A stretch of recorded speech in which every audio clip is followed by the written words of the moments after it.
કર્તવ્યપાલનમાં ચૂક થવાથી તથા આપણાથી કોઈ ખરાબ કામ થઈ જાય તો પશ્ચાતાપ કરવો, જેથી ફરીથી તેવું કદી ના થાય.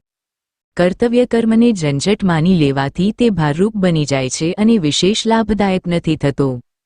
એ જ કર્મ ભગવાનને યાદ રાખીને પ્રસન્નતાપૂર્વક મુગ્ધ થઈને કરવામાં આવે તો બહુ ઊંચા પ્રકારનું સાધન બની જાય છે. અકર્મણ્યતા, કર્તવ્યથી દૂર ભાગવો, મહાન હાનિકારક છે, પાપનું પ્રાયશ્ચિત છે, પરંતુ આનું નથી. અકર્મણ્યતાનો ત્યાગ જ એનું પ્રાયશ્ચિત છે. કર્તવ્ય પાલનરૂપ પરમ પુરુષાર્થ જ મુક્તિનું મુખ્ય સાધન છે. ધનનું પ્રાપ્ત થવું જો કે આપણા હાથની વાત નથી તો પણ મનુષ્ય શરીર નિર્વાહને માટે કર્તવ્ય બુદ્ધિથી ન્યાયયુક્ત પરિશ્રમ તો જરૂર કરવો જોઈએ. સુખ દુઃખ આવી પડે તો તેને ભગવાનનું મંગળ વિધાન સમજીને બધો સમય પરમ સંતુષ્ટ થઈને રહેવું જોઈએ. ઉત્તમ કામને તુરત કરવાનો પ્રયત્ન કરવો, કારણ કે શરીરનો કોઈ ભરોસો નથી. જેમાં પ્રાણીઓની ઈચ્છા થતી હોય તેવી કોઈ ચીજને ઉપયોગમાં ન લેવી. રેશમને પશ્મીને ઉપયોગમાં ન લેવા. હિંસાયુક્ત મધ, મૃગચર્મ અને કસ્તુરી ઉપયોગમાં ન લેવા. બની શકે ત્યાં સુધી કારખાનામાં બનેલી વસ્તુઓ ખાવાના ઉપયોગમાં ના લેવી. ઈશ્વરની સત્તા પર પ્રત્યક્ષથી વધુ વિશ્વાસ રાખવો, કારણ કે ઈશ્વર પર જેટલો પ્રબળ વિશ્વાસ હશે તેટલો સાધક પાપથી બચશે અને તેનું સાધન તીવ્ર બનશે. હર હંમેશ ઈશ્વર પર નિર્ભર રહેવું જોઈએ, જેથી ધીરતા, વીરતા, ગંભીરતા, નિર્ભયતા અને આત્મબળની વૃદ્ધિ થાય છે. વિશુદ્ધ ઈશ્વર પ્રેમ એક ખૂબ જ ગોપનીય પરમ રહસ્યની વસ્તુ છે. તેનાથી વધીને સંસારની કોઈ ઉત્તમ વસ્તુ નથી. ઈશ્વરના જ્ઞાનની સમાન કોઈ જ્ઞાન નથી. ઈશ્વરના પ્રભાવ જેવો કોઈ પ્રભાવ નથી. ઈશ્વરના દર્શન સમાન કોઈ દર્શન નથી. મહાપુરુષોના આચરણથી વધીને કોઈ અનુકરણીય આચરણ નથી. ભગવદ ભાવથી વધીને કોઈ ભાવ નથી. સમતાથી વધીને કોઈ ન્યાય નથી. સત્યના સમાન કોઈ તપ નથી. પરમાત્માને પ્રાપ્તિના સમાન કોઈ લાભ નથી. સત્સંગના સમાન કોઈ મિત્ર નથી. કુસંગના સમાન કોઈ શત્રુ નથી. દયાના સમાન કોઈ ધર્મ નથી. હિંસાના સમાન કોઈ પાપ નથી. બ્રહ્મચર્યના સમાન કોઈ વ્રત નથી. ધ્યાનના સમાન કોઈ સાધન નથી. શાંતિના સમાન કોઈ સુખ નથી. ઋણના સમાન કોઈ દુઃખ નથી. જ્ઞાન સમાન કોઈ પવિત્ર નથી. ઈશ્વરના સમાન કોઈ ઇષ્ટ નથી. પાપીના સમાન કોઈ દુષ્ટ નથી. આ એક પોતપોતાના સ્થાન પર પોતપોતાના વિષયમાં સૌથી શ્રેષ્ઠ છે. કામીને આબરૂ નથી. લોભીને નાક નથી. ક્રોધીને બાપ નથી. અજ્ઞાનીને તાપ નથી. ભક્તને શાપ નથી. નાસ્તિકને જાપ નથી. જ્ઞાનીને માફ નથી. અર્થાત આ લોકો પર આ પદાર્થોનો પ્રભાવ પડતો નથી. ગંગાના સમાન કોઈ તીર્થ નથી. ગાયના સમાન કોઈ સેવ્ય નથી. ગીતાના સમાન કોઈ શાસ્ત્ર નથી. ગાયત્રીના સમાન કોઈ મંત્ર નથી. અને ગોવિંદના સમાન કોઈ દેવ નથી.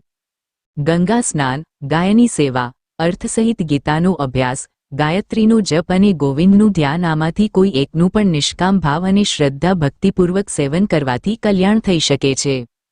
જેણે સત્ય, અહિંસા, ક્ષમા, દયા, સમતા, શાંતિ, સંતોષ, સરળતા, તિતિક્ષા, ત્યાગ વગેરે શસ્ત્ર ધારણ કરી રાખ્યા છે તેનું કોઈ પણ શત્રુ બિલકુલ પણ અનિષ્ટ કરી શકે નહીં. સ્વાર્થનો ત્યાગ એ આચરણોને સુધારવાનું મૂળ છે. જૂઠથી બચવા માટે બની શકે ત્યાં સુધી ભવિષ્યના નિશ્ચિત વચન નહીં કહેવા જોઈએ. ભગવત પ્રાપ્તિ સિવાય મનમાં કોઈ પણ વાતની ઈચ્છા નહીં રાખવી જોઈએ, કારણ કે કોઈ પણ ઈચ્છા રહેશે તો તેને માટે પુનર્જન્મ ધારણ કરવો પડશે. તેથી ઈચ્છા, વાસના, કામના, તૃષ્ણા વગેરેનો સર્વથા ત્યાગ કરી દેવો જોઈએ. વારંવાર મનને પૂછો કે બતાવ, તારી શું ઈચ્છા છે, અને મનથી આ જવાબ મળે કે કોઈ પણ ઈચ્છા નથી. આ પ્રકારના અભ્યાસથી ઈચ્છાનો નાશ થાય છે. આ નિશ્ચિત વાત છે. મહાત્માના હૃદયમાં કોઈ પણ પ્રકારની ઈચ્છા રહેતી જ નથી. આપણે પણ તેવા પ્રકારના બનવું જોઈએ.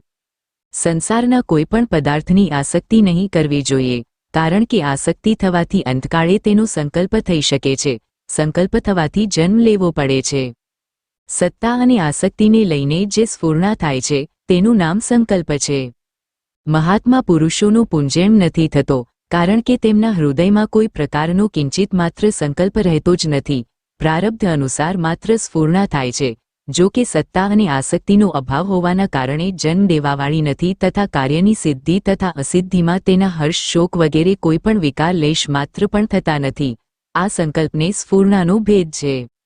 આસક્તિવાળા મનુષ્યને મનની અનુકૂળતામાં રાગ તથા હર્ષ તથા પ્રતિકૂળતામાં દ્વેષ અને દુઃખ થાય છે. નિંદા સ્તુતિ આદિ સાંભળીને જરા પણ હર્ષ શોક રાગ દ્વેષ વગેરે વિકાર નહીં થવા જોઈએ. કલ્યાણવાંચ્છુ મનુષ્યને માટે ઉચિત છે કે માન અને કીર્તિને કલંકની સમાન સમજવા જોઈએ. સંસાર અને શરીરને હંમેશા કાળના મુખમાં જોવા જોઈએ. રણપ્રદેશમાં જળ દેખાય છે, વાસ્તવમાં હોતું નથી. તેથી કોઈપણ સમજદાર મનુષ્ય તરસ્યો હોવા છતાં પણ ત્યાં જળને માટે જતો નથી.